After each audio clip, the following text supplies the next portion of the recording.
The Lord be with you. And with your spirit. Reading from the Holy Gospel according to Matthew. Glory to you, O Lord.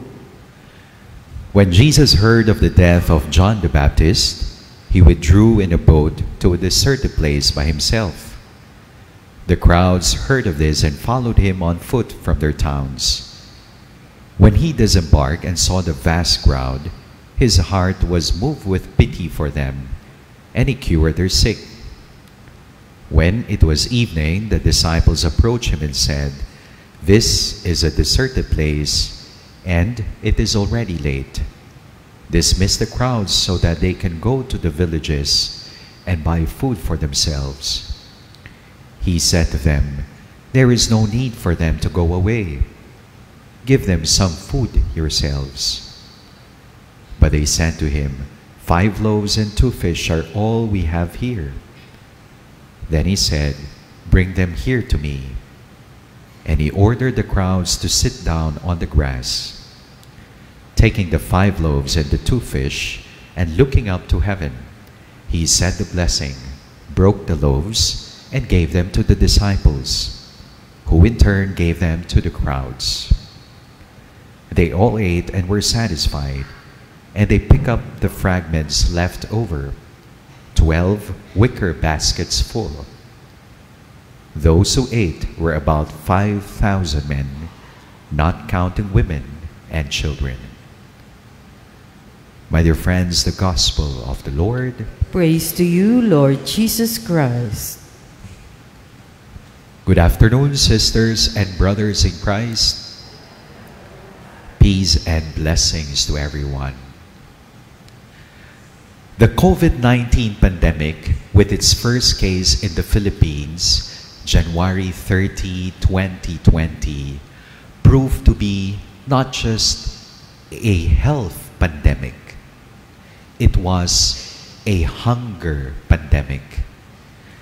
Many business establishments closed, many lost their jobs, many died. Hunger dramatically worsened. It was the worst of times, most especially for those who have enough to live for the day. May isa hong kolumnista ng newspaper nagsabi that time, "Hunger is the parent or crime of revolution." If human beings are triumphant in conquering the outer space, how come we cannot conquer the hunger of a child? Humanity, human rights, human dignity begins with a decent breakfast.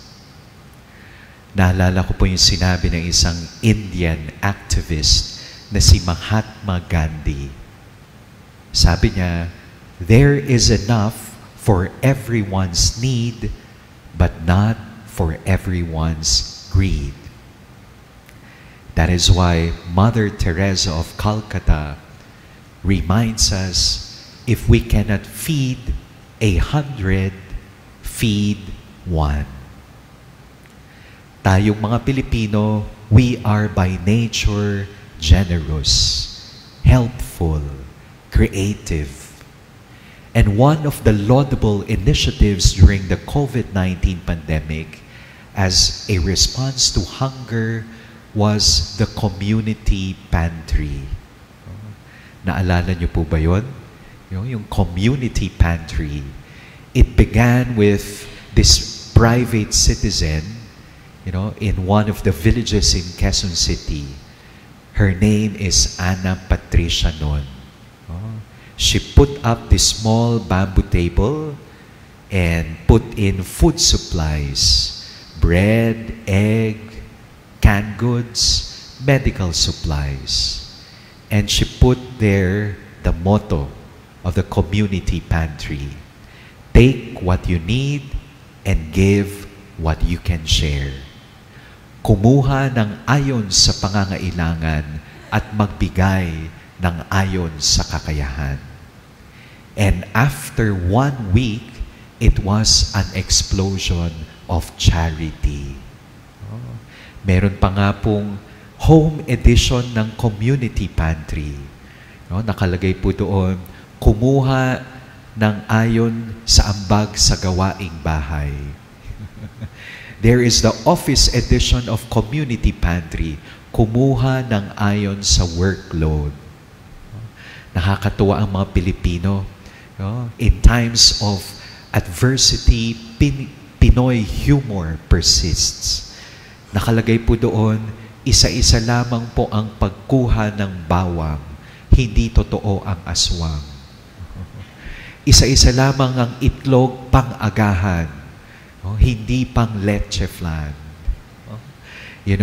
Charity knows no lockdown.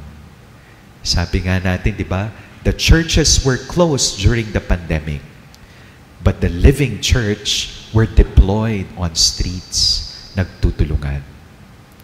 My dear friends in Christ, in our gospel reading today, it's the theme of yesterday and last Sunday. It's a continuation of that theme. God loves to feed us. In our gospel reading today, He feeds a multitude. In the beginning of the gospel, Jesus is grieving. He is mourning for the death of his cousin, John the Baptist. But for him, mission is more important than his situation. That sense of transcendence, that sense of maturity and sensitivity to the plight of the people. God loves to feed us. Ang Diyos, alam na alam po niya kung minsan ang ating isip at puso nasa ating tiyan. Kaya po siya naging pagkain sa atin sa Eucharistia. Do you recall the first sin? It is food-related. Adam and Eve eating the forbidden fruit. Do you recall the first miracle in the Gospel of John? It is food-related, party. Jesus turning water into wine. What is the favorite pastime of Jesus? Again, food-related, eating with tax collectors. God knows too well our hunger. Not only our physical hunger, but deep hunger first. Are you updated in the Paris 2024 Olympics? Thank God we already have how many gold medal? 2. Sana maging 20, ano? What is the motto of the Paris Olympics? Citius, Altius, Fortius, Communitaire. What does that mean? Hindi ko rin po alam. Citius, meaning to say faster, quicker. Altius, higher. And Fortius, stronger. On the one hand, it is a noble aim. Excellence is a virtue.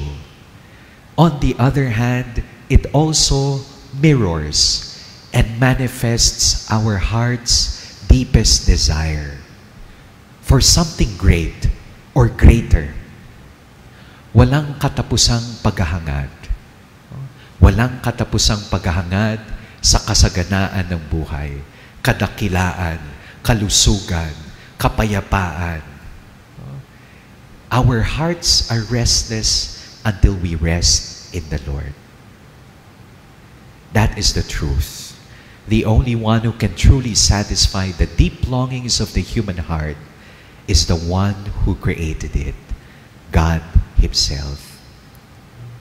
And so, in this Eucharistic celebration, we continue to pray that Jesus, the bread of life, would truly fill us, would truly heal our deepest hunger and thirst for love, for friendship, for stability, for fullness of life.